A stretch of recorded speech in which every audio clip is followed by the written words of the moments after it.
शकील तैराक को सदर जमहूरिया अवार्ड के लिए आपने क्या कोशिश की अभी तक? सबसे पहले तो मैं ये कहूँगा कि हमने बहुत सारी पॉलिटिकल पार्टियों से भी बात की थी कि एक ऐसा मुखलिस इंसान और एक ऐसा जिसको एक मसीहा कहा जाएगा शकील तैराक का तो हमने सबसे बात की, किसी ने भी उनको जो है कोऑपरेट नहीं किया। फिर हम लोगों ने, क्योंकि सदर जमहूरिया अवार्ड किसी दूसरे के मामले में आ रहा था जिसके ऊपर कई FIR थे और उसके 2 FIR उनके ऊपर थी, उनका बैकग्राउंड भी सही नहीं था।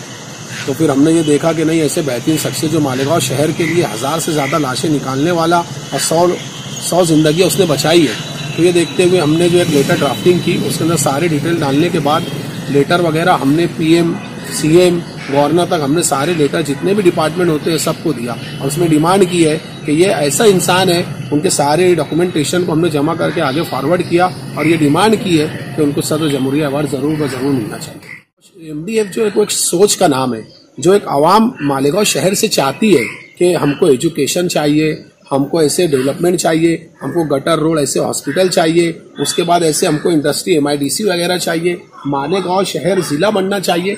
ये सारी चीजें ये MDF चाहती है। तो हम यही कहेंगे कि हम पूरी तरीके से मालेगांव शहर के अंदर जितना भी हो सके ज्यादा से ज्यादा सीट जो है, चाहे 3 का पैनल हो, 4 का हो, 2 का हो, लेकिन MDF के कई रुकनों और बहुत सारे लोग जो अब तक सामने नहीं आए वो MDF से उम्मीदवारी इंशाल्लाह करेंगे। और ये हमारी एक्टिविटी देखते हुए सोशल मीडिया पर हमारी एक्टिविटी देखते हुए कई नेशनल पार्टीज भी जो है वो हमसे मिलने की कोशिश कर रही है और कई हमारी मीटिंग भी उनसे हुई है कि वो हमको हिमायत देने वाली है। मालेगांव में जितनी भी सियासी पार्टी है उससे आपका इत्तेहाद का कोई शक्ल है? देखो, हम तो बदलाव के लिए निकले हैं, हम एक अच्छी सोच के लिए निकले हैं। अभी तक जितनी भी 2001 से कारपोरेशन बना हुआ है, जितनी भी पार्टीज है, आप उनका बैकग्राउंड उठाकर देखो, कोई भी मालेगांव शहर के लिए मुखलिस नहीं निकला, कोई भी मालेगांव शहर को जिला नहीं बना पाया, कोई ने भी मालेगांव शहर को पूरी तरीके से डेवलपमेंट में तब्दील नहीं किया गया। तो मुझे ये लगता है कि हम जो है किसी से जुड़े, ये देख, हम अगर हिमायत मिलती है हमको या फिर कॉम्बिनेशन होता है तो हम पे अभी इसका कोई तबसरा और कोई हम लोगों ने इस पर अभी सोचा नहीं। लेकिन ऐसा कोई भी ऐसी पार्टी मालेगांव शहर में नहीं है जो पूरी तरीके से पाक है और पूरी तरीके से काम कर रही है। ऐसी कोई पार्टी मालेगांव शहर में नहीं है।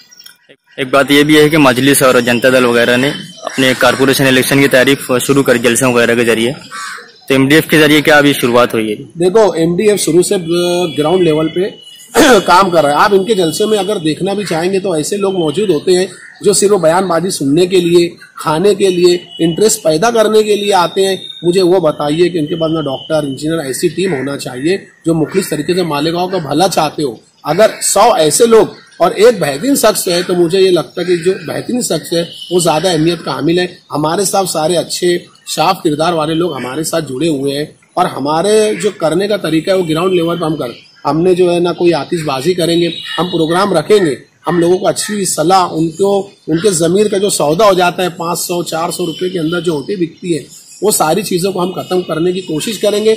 मालेगांव शहर को पूरी तरीके से पाक करने का बेड़ा हमने उठाया है और जब तक हम जिंदा रहेंगे हम इसी तर्ज पे काम करते रहेंगे। यही MDF का मकसद है। और वो एक शेर मुझे याद आता है कि वक्त तो कहता है कि तारीख सितमज़ारों में रोशनी देर से होती है मगर होती है। यही MDF की मिसाल है कि धीरे धीरे धीरे धीरे धीरे धीरे इंशाल्लाह जो सच्चे पक्के और भी जो लोगों को समझ में नहीं आया, इंशाल्लाह उनके दिलों के अंदर भी हम घर कर देंगे। आखिरी सवाल ये है, कारपोरेशन इलेक्शन के ताल्लुक से नौजवान आपसे जुड़ना चाहते हैं, उनको आप क्या पैगाम देना चाहेंगे? मैं सबसे पहले आपको इससे पहले भी यही बात कहा हूँ कि MDF जो एक अच्छी सोच रखती है, ये नौजवानों की टीम है। जब नौजवान ही अगर मालेगांव, क्योंकि देखो MDF सिर्फ हमारी टीम नहीं है, ये पूरे मालेगांव शहर की टीम है, ये बदलाव की निकली हुई टीम है। मैं ऐसे नौजवानों से अपील करता हूँ जो हमारी बराबरी के हैं, हमारे साथ जुड़े, हमारे साथ काम करें, हमारे साथ एक प्लेटफॉर्म बनाकर। आप देखिए पूरे मालेगांव शहर को खंडर कर दिया गया, इसका जिम्मेदार कल अल्लाह पाक आपसे भी पूछ करेगा कि आपके अंदर ताकत थी, आपने रोका क्यों नहीं, आप जो है गलत तो गलत क्यों नहीं बोलते थे और सही का साथ क्यों नहीं दिया। इसलिए मालेगांव डेवलपमेंट सच्चाई की टीम है। मैं आज के नौजवानों से ये अपील करता हूँ कि हमारा हिस्सा बनिए। किसी भी कौम को अगर बदलना है, किसी भी शहर को बदलना है तो सबसे ज्यादा हिस्सा जो है नौजवानों का लगता है। नौजवान एक ऐसी ताकत होती है, कहीं भी आप कोई भी तारीख उठाकर देखो, अगर कहीं भी जीत हासिल की है, कहीं भी बदलाव लाया है तो नौजवानों ने लाया।